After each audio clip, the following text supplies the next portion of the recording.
Hello student, my name is Rakesh Kumar. चलिए शुरू करते हैं आज का लेक्चर।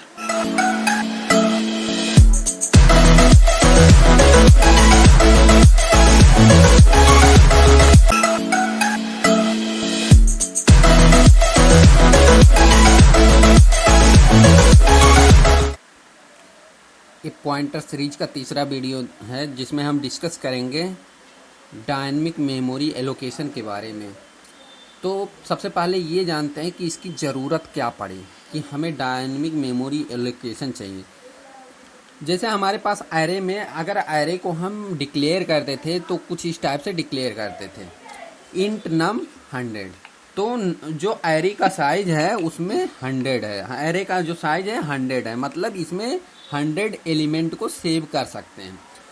तो अगर हम 100 डिक्लेयर कर लिए साइज, लेकिन हमें रन टाइम पे क्या मतलब प्रोग्राम के समय पे सिर्फ हमारे पास क्या होता है कि मान लीजिए 40 ही नंबर को हमें सेव करना था, तो बाकी 60 नंबर क्या हो रहा था, तो ये मेमोरी की वेस्टेज हो रही थी 60 नंबर के लिए।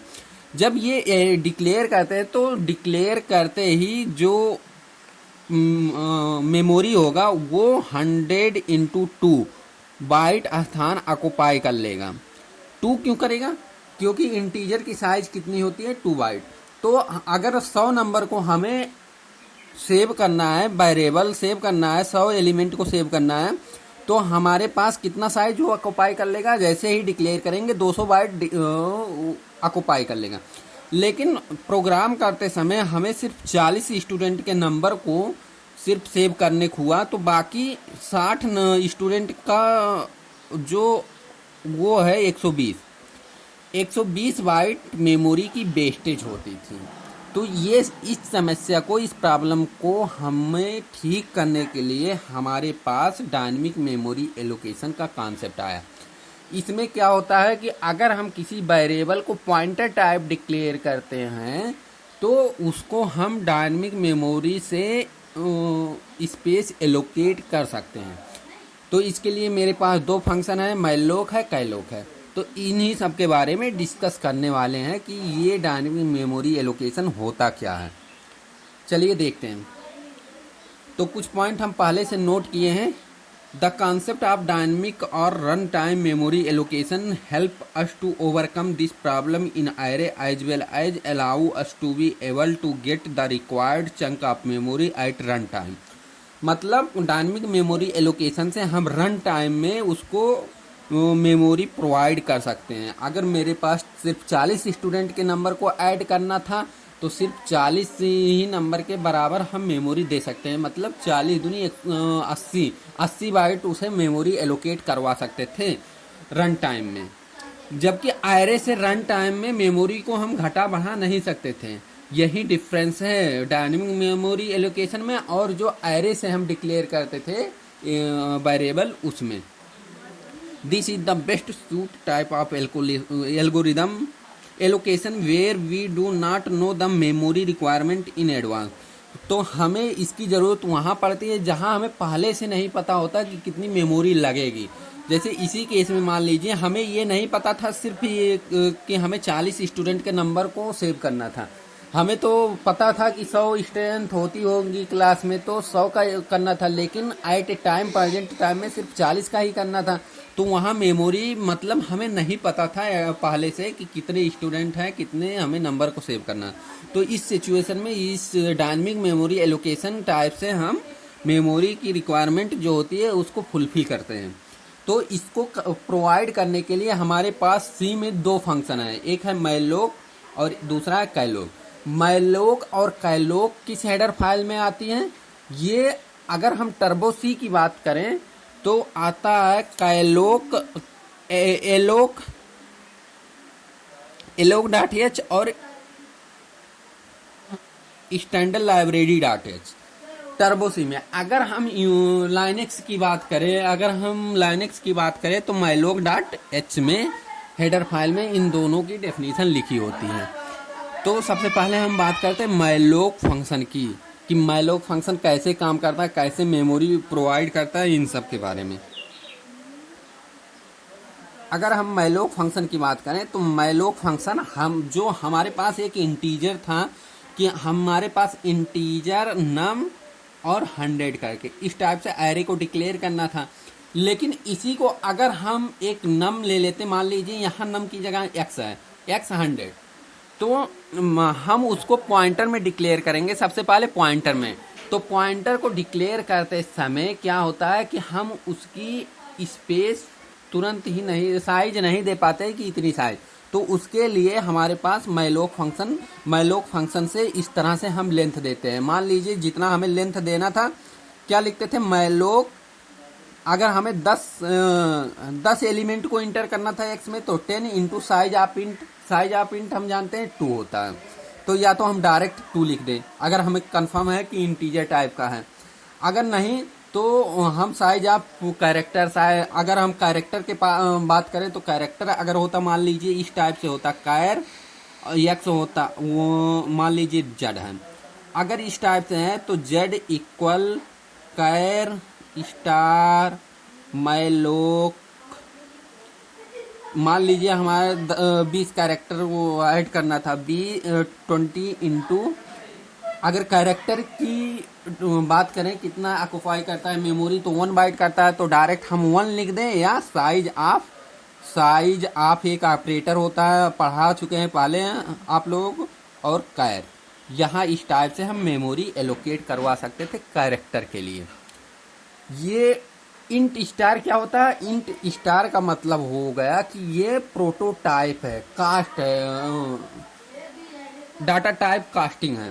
मैलोक किस तरह से इंटीजर टाइप का वो रिटर्न करेगा, मैलोक फंक्शन जो है जो स्पेस देगा उसमें इंटीजर टाइप की वैल्यू को इंटर करना पड़ेगा। इतना समझ में आया? तो मैलोक से कैसे हम किसी वेरिएबल को डिक्लेयर करते हैं, कैसे उसके लिए मेमोरी प्रोवाइड करते हैं, ये दो लाइन है। क्या है, मान लीजिए इंट टाइप का इसी इंट एक्स 100 एरे के हिसाब से हमें, मान लीजिए हमें डायनेमिक मेमोरी एलोकेशन से करना है, तो किस तरह से लिखेंगे, हमें एक्स को एक पॉइंटर एज्यूम कर लेंगे, मान लेंगे, और एक्स के लिए कितनी साइज हमें मेमोरी की आवश्यकता है, इस स्टेटमेंट से हम कर सकते हैं। अब मैलोक फंक्शन कैसे यूज करते हैं, एक प्रोग्राम से हम लोग समझते हैं। सबसे पहले मैलोक फंक्शन के लिए जो हेडर फाइल यूज होती है, या तो alloc.h करेंगे अगर टर्बो सी में हम काम कर रहे हैं तो alloc.h करेंगे, या स्टैंडर्ड लाइब्रेरी.h। तो हम क्या यहाँ यूज कर रहे हैं, स्टैंडर्ड लाइब्रेरी.h। अगर हम यहीं लाइनक्स में बात करते हैं तो हमें कौन सा हेडर फाइल इंक्लूड करना पड़ता, malloc.h। तो ये पता है कि हम वेरिएबल डिक्लेयर किए हैं एन आई, और पॉइंटर टाइप का एक वेरिएबल है ptr, और सम एक वेरिएबल है। हम यहाँ से क्या निकालने वाले हैं कि जो एक प्रोग्राम लिखने वाले हैं डायनेमिक मेमोरी एलोकेशन से, कि हमें सम निकालें कुछ नंबर का, जो नंबर दे रहे हैं, मान लो 10 नंबर दे रहे हैं तो 10 नंबर का हमें हमारे पास सम निकल के आ जाए, बाकी मेमोरी भी वेस्ट ना हो। अगर 10 नंबर के हमारे बात करें तो क्या होता था कि हम एरे मान लेते थे 10 नंबर का, और उससे हम निकालते थे सम या एवरेज। उसी प्रोग्राम को अब हम डायनेमिक मेमोरी एलोकेशन से कैसे कर रहे हैं उसके बारे में देखते हैं। तो सबसे पहले हमें पहला प्रिंटफ क्या लगा, इंटर नंबर ऑफ एलिमेंट। तो सबसे पहले ये प्रिंट होके आएगा कि कितना नंबर है, एलिमेंट है, कितना नंबर हमें यूज करना है सम निकालने के लिए। तो मान लीजिए हम n जो वैल्यू देंगे वो n में सेव हो जाएगा, n वाले वेरिएबल में जाके स्टोर हो जाएगा। उसके बाद क्या होगा, जब n की वैल्यू हमें पता चल गई, मतलब साइज पता चल गई, तो उस साइज के हिसाब से हमें मेमोरी में स्पेस प्रोवाइड करना है उन नंबर को स्टोर करने के लिए। तो मान लीजिए हम उस टाइप के साइज को क्या करेंगे, उसको लिए मेमोरी एलोकेट करेंगे रन टाइम में। तो रन टाइम में मेमोरी एलोकेट करने के लिए ये स्टेटमेंट है, क्या है कि ptr इक्वल इंटीजर, जो नंबर हमारे पास है वो इंटीजर टाइप का स्टोर होगा, तो इंटीजर टाइप कास्ट कर दिए। फिर मैलोक फंक्शन लगाएं, मैलोक फंक्शन में n क्या है कि कितना नंबर होगा, पता चल जाएगा हमें जो एन वाले वेरिएबल में स्टोर होगा। तो यहाँ से एन की वैल्यू और साइज ऑफ इंटीजर, यहाँ हम डायरेक्ट 2 भी लिख सकते थे। तो इस हिसाब से मान लीजिए हमें एन की वैल्यू क्या, पहले स्टेटमेंट से एन आ गया वेरिएबल, एन में हम मान लो 20 इंटर कर दिए। तो पीटीआर वाले वेरिएबल में क्या होगा कि पीटीआर वाले में अब कितना मेमोरी ऑक्युपाई करेगा, 20 इंटू 2, 40 बाइट मेमोरी ऑक्युपाई कर लेगा, जो नंबर आ जाएगा उसको सेव करने के लिए। तो अब हम पहले चेक कर लेते हैं कि पीटीआर के द्वारा जो डायनेमिक मेमोरी एलोकेशन है उसके द्वारा हमारे पास मेमोरी मिली कि नहीं। अगर पीटीआर इक्वल नल है, पीटीआर की वैल्यू 40 नहीं आई है, तो क्या होगा कि एरर मैसेज आएगा कि मेमोरी नॉट एलोकेटेड, तो एग्जिट हो जाएगा। अगर ऐसा नहीं हुआ तो क्या करेंगे, मान लो अगर ऐसा नहीं हुआ तो ऐसा नहीं होने का मतलब कि मेमोरी मिल चुकी है, मेमोरी मिल चुकी है तो क्या करेंगे, अब उसमें एलिमेंट इंटर करेंगे, जितने 20 एलिमेंट बारी बारी से हम इंटर करेंगे। और जब हम किसी 20 नंबर को इंटर करेंगे तो हम जाहिर सी बात है लूप एक लगाना पड़ेगा कि जो नंबर जाके उस एड्रेस पे स्टोर कर पाए। तो for I equal I less than 0 I plus plus, इसके द्वारा क्या होगा कि मेमोरी में जो स्थान मिला है वहाँ नंबर की स्टोरेज हो जाएगी, नंबर जाके सेव हो जाएगा। अब जो मेमोरी में स्थान मिल चुका है, नंबर जाके सेव हो चुका है, तो अब उसको हमें सम निकालना है। तो सम निकालने के लिए अब बारी बारी से उस नंबर को निकालना पड़ेगा और जोड़ना पड़ेगा। तो क्या फिर एक लूप लेंगे निकालने के लिए, निकालते समय ही जोड़ते जाएंगे हम, sum equal sum plus star PTR plus I. अब यहाँ पहले देख लेते हैं जो स्कैन या फंक्शन में यहाँ हम एड्रेस ऑफ पीटीआर प्लस आई नहीं लगाए। क्यों नहीं लगाए हैं, क्योंकि पता है, हमें पता है कि पीटीआर किस टाइप का है कि उसमें एड्रेस ही स्टोर होगा, क्योंकि वो पॉइंटर टाइप का है। तो वहाँ हमें एड्रेस ऑपरेटर लगाने की ज़रूरत नहीं है। तो इससे क्या हुआ कि sum equal sum plus star PTR plus I. तो सम पहले कितना है 0, पीटीआर प्लस आई मतलब पहला एलिमेंट जो है वहाँ की वैल्यू आ जाएगी, उस एड्रेस की वैल्यू आ जाएगी।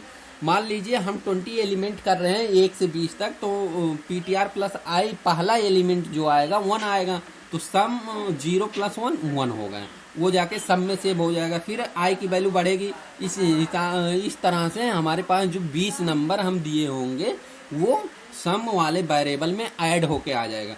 अब इसको हमें प्रिंट कराना है, तो प्रिंट या फंक्शन लगा के सम वाले वेरिएबल में जो डाटा स्टोर होगा उसको प्रिंट करवा लेंगे। हमें लगता है कि समझ में आ गया होगा। बस इसमें कॉन्सेप्चुअल क्या था कि हम यहाँ डायरेक्ट कोई हम एरे नहीं ले रहे हैं 20 नंबर का, हम उसको डायनेमिक टाइप में मेमोरी एलोकेट कर रहे हैं। डायनेमिक टाइप में मेमोरी एलोकेट करने के लिए मैलोक फंक्शन का यूज किए। मैलोक फंक्शन का जो सिंटैक्स होता है, पहले तो एक पॉइंटर लेंगे, उस पॉइंटर के हिसाब से हमें मेमोरी एलोकेट करने का ये स्टेटमेंट है। बस हमें लगता है कि समझ में आ गया होगा मैलोक फंक्शन। अब हम लगे हाथ कैलोक फंक्शन की बात कर लेते हैं, क्योंकि डायनेमिक मेमोरी एलोकेशन में 2 फंक्शन यूज होते हैं, मैलोक और कैलोक। और तो जब मैलोक पढ़ चुके हैं उसमें थोड़ा सा माइनर सा डिफरेंस है मैलोक और कैलोक में। जो कैलोक फंक्शन है उसमें जो होता है 2 पैरामीटर होता है, कैलोक फंक्शन है। जो मैलोक फंक्शन था इसमें सिर्फ 1 पैरामीटर था, क्या था, n into size of int, n into 2 था। यहाँ लेकिन 2 पैरामीटर है, n है और 2 है। 2 क्या है, साइज है, हम डायरेक्ट 2 लिख दे रहे हैं, साइज लिख दे रहे हैं, मतलब यहाँ कामा लगा है, मतलब 2 पैरामीटर यूज हुआ है बस, और कोई डिफरेंस नहीं। और एक टेक्निकली डिफरेंस ये है कि जो मैलोक फंक्शन में मान लो वो साइज मेमोरी में स्पेस ऑक्युपाई होगा, तो वहाँ जो पहले वैल्यू स्टोर होगी गार्बेज वैल्यू स्टोर होगी। लेकिन कैलोक के केस में क्या होती है कि 0 वैल्यू स्टोर होती है। यहाँ हम पॉइंट लिखे हैं, पढ़ के भी एक बार बता दे रहे हैं। The calloc function work exactly similar to malloc function except for the fact that it need 2 argument as against the one required by malloc। जैसा कि हम पहले बता चुके हैं कि मैलोक में सिर्फ एक पैरामीटर होता था और कैलोक में 2 पैरामीटर यूज होता है। और दूसरा डिफरेंस क्या है, माइनर डिफरेंस क्या है कि जो मैलोक और कैलोक फंक्शन है, मैलोक में क्या गार्बेज वैल्यू कंटेन करता था, लेकिन कैलोक में क्या होता था कि 0 वैल्यू कंटेन करता है, जैसे ही मेमोरी हमारे पास मिल चुकी है। तो हमें लगता है कि मैलोक और कैलोक फंक्शन समझ में आया। ये काफ़ी इम्पॉर्टेंट टॉपिक है डायनेमिक मेमोरी एलोकेशन, सेमेस्टर के दृष्टि से भी और बाकी सी प्रोग्रामिंग सीखने की दृष्टि से भी काफ़ी इम्पॉर्टेंट है। तो इसी के साथ हम इस लेक्चर की समाप्ति करते हैं, लेकिन समाप्त करने से पहले हम आप लोगों से QTV पूछ लेते हैं। चलिए, आप सबके लिए QTV ये है कि जब अगर हम यूनिक्स ऑपरेटिंग सिस्टम की बात करेंगे तो अगर हमें मैलोक फंक्शन यूज करना है तो कौन सी हेडर फाइल को इंक्लूड करना पड़ता है। इस QTV का आंसर आप लोग कमेंट सेक्शन में आंसर कीजिए और इस वीडियो को ज़्यादा से ज़्यादा शेयर करिए। वीडियो देखने के लिए थैंक यू।